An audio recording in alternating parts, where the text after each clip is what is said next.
ব্লগত আপোনালোকক বহুত স্বাগতম জনাইছোঁ। আজি বহুত দিন হ'ল মই ব্লগ দিয়া নাই, কাৰণ মোৰ গাটো ভাল নাছিলে।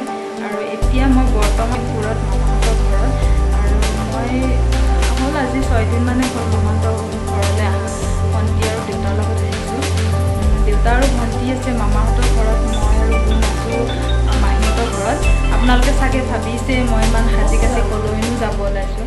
আচলতে আজি যিহেতু বহুত দিন হ'ল ক'তো যোৱাও নাই, সেইটো কাৰণে ভাবিলোঁ কি মামাহঁতৰ ঘৰত ফুৰিবলৈ যাওঁ বুলি। আৰু ঘৰত এতিয়া মাহীহঁতৰ ঘৰত বৰ্তমান জান আৰু মই আছোঁ। মাহী মামাহঁত গৈছে সকাম খাবলৈ, অহাৰ পিছতে আমি মামাহঁতৰ ঘৰলৈ যাবলৈ ওলাম।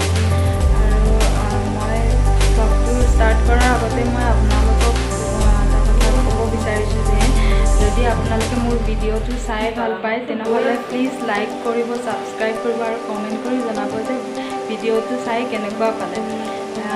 মাহীহঁত আহিছেই চাগে। অঁ জান, কি কৰিছা? সেয়া জান, কি কৰিছা জান? হাই, মই ৰিলছ বনাই আছোঁ।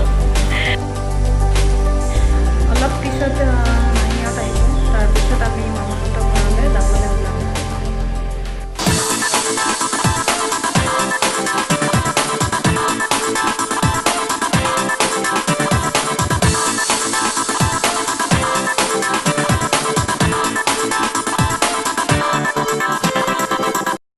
আজি আমাৰ গুণগুণে ফাৰ্ষ্ট মামা ককাৰ ঘৰত যাব।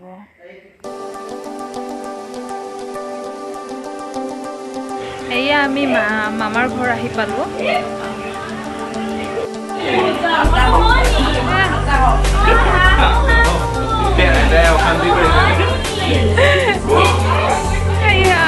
ঠাণ্ডা লাগিছা নাই?